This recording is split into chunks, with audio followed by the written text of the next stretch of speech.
Gold and silver's history runs deep and wide, but where it all started in the United States of America is a pivotal point in world history as well. We're going to talk about that in this video and why there very well could be a comeback with gold and silver. Let's discuss it as we explore.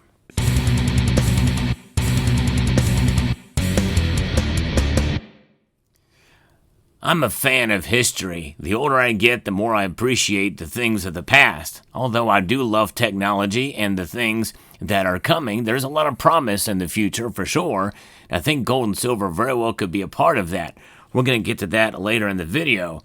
But first, I want to thank Summit Metals for sponsoring this content. So let's get into some history here about the Coinage Act of 1792. You may have heard me refer to it often on this channel, but we're going to take a deep dive in this video to understand a little bit about how gold and silver began here in the United States.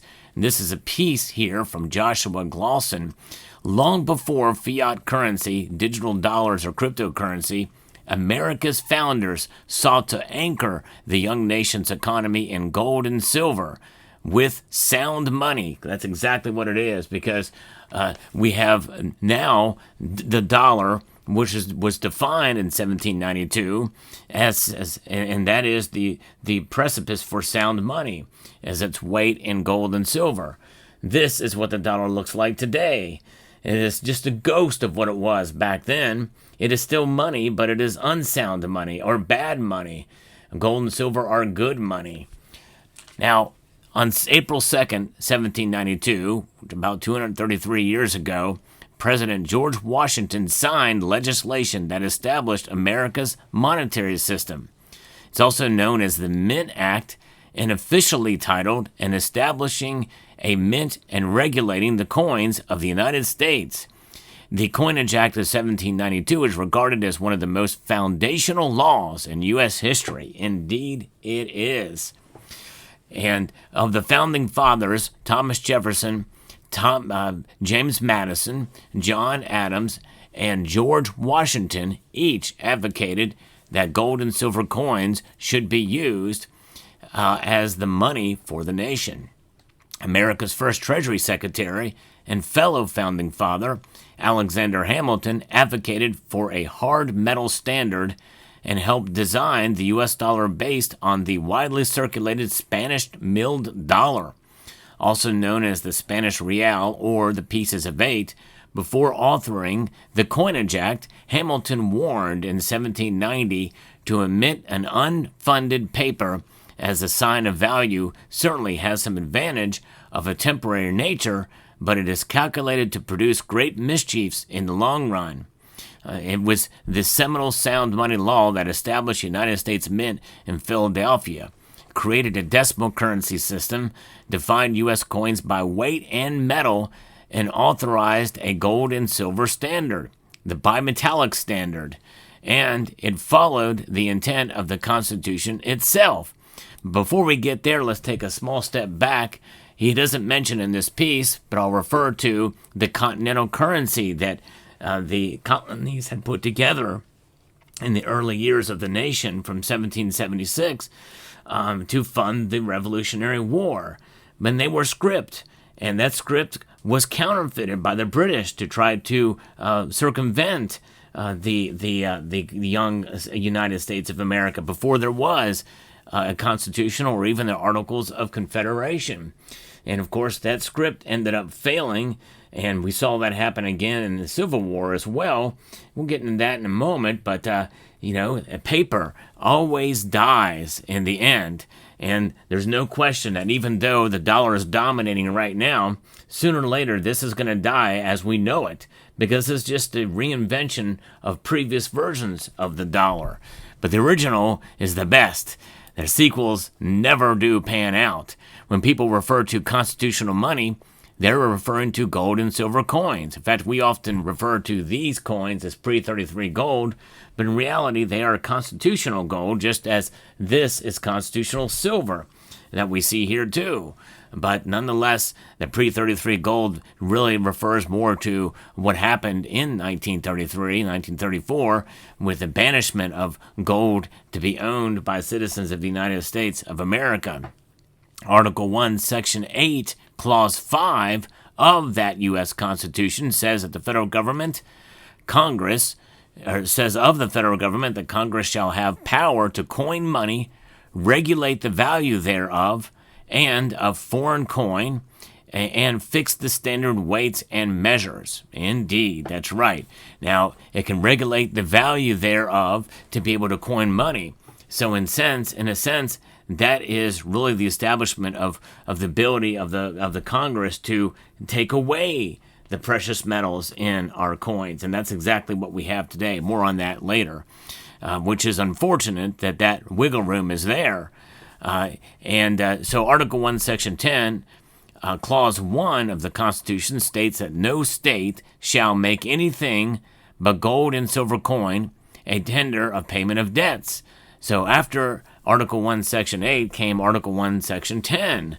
So that regulation of the value thereof is sort of that one thing that does give some wiggle room. But then Article 1, Section 10 says that nothing but gold and silver coin be a tender of payment of debts. So anyways, but the Coinage Act of 1792 essentially codified this constitutional wording, establishing gold and silver coins, also known as specie, as official tender instead of paper currency or fiat currency, because they knew what had happened in the past, and they also knew what had happened in the Roman Republic and the Empire and other such agencies and empires and throughout history that it used script. They eventually, and debasement as well. They essentially those eventually fell in and of themselves. And the Coinage Act really was further legally fixing the gold to silver ratio to 15 to 1, which means that there's 15 ounces of silver is equal to 1 ounce of gold, and then pegged the U.S. dollar denominated in gold and silver to this ratio. This bimetallic standard, also known as bimetallism, defined the country's currency in two precious metals, gold and silver. It created a uniform and stable coinage system that could compete with on an international scale. It leveled the playing field. Gold and silver are the ultimate monetary equalizers. There's no question about that. The Coinage Act went further by legally fixing that standard, and then for dollar silver coins, the weight was set at 371.25 grains of pure silver, or 416 grains of what is known as standard silver, which is plus or minus 89.24% pure silver.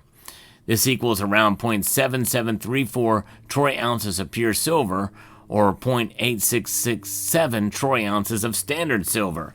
That is this, the dollar. This thing weighs 0.77 troy ounces of pure silver, or 0.8667 troy ounces of standard silver, which is right around 89.24%, or 90% silver. So that's pretty remarkable. Those things were set out. Those weights and purity corresponded with the popularly circulated Spanish reals of the pieces of eight, which had 377.1668 grains of pure silver. That's 24.44 grams, by the way. For the $10 gold eagles, the standard weight was 247.5 grains of pure gold, or 0.5625 troy ounces of standard gold. And that's 91.675. These measurements were based off the popular coins of the day, including the Spanish 8 escudos de bloom. And so this is one of those. This is the gold eagle right here, $10. That was the original foundational gold coin of the time. Or OG, I guess you would say, would be the $10 gold piece there that you see. Pretty amazing.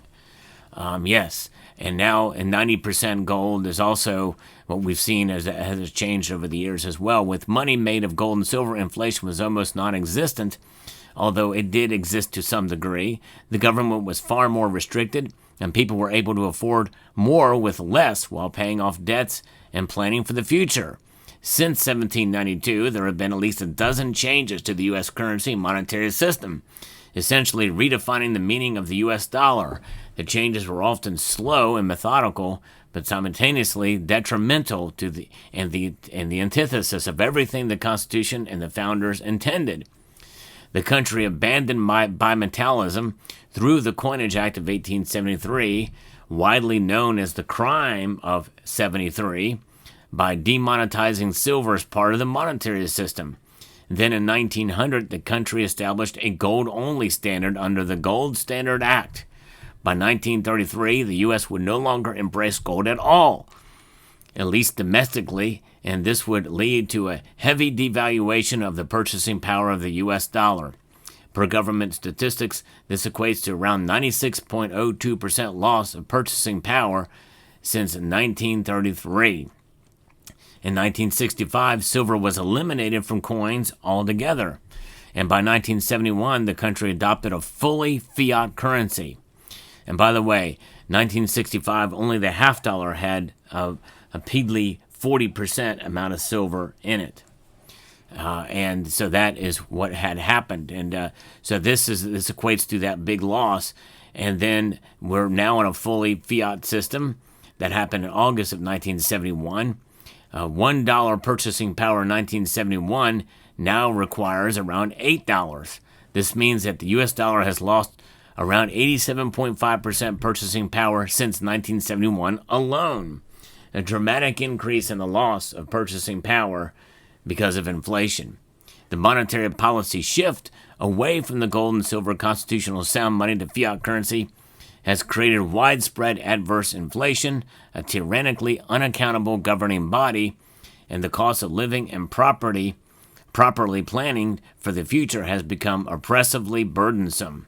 The founders and the Constitution warned against this very thing, which is why Congress established the Coinage Act of 1792. And so while this debasement has been happening, well, there's been fights that has been occurring, and you know that I've discussed it on this channel many, many times to try to reestablish gold and silver as legal tender. And many states have boldly been making this move in this direction by removing taxation and even going as far as not only recognizing gold and silver as legal tender, but actually setting up their own stockpiles of at least gold, but also silver in some states around the country. And this is the future. This is the comeback. More and more of these legislative actions are happening on a regular basis, and this channel has been one of the most consistent in covering those topics and will continue to do so, but it's exciting to see. But you know what? Even aside from that, the revolution for sound money really begins with you.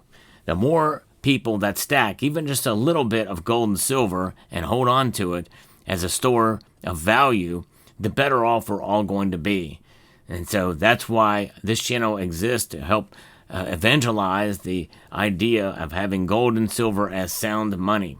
Yes, indeed. So there you have it. Let me know what your thoughts are about the comeback and the origins of gold and silver as money here in the United States of America. I would like to extend a multitude of gratitude to each and every one of you for taking the time to watch, and to encourage you to please rate, share, comment, and subscribe.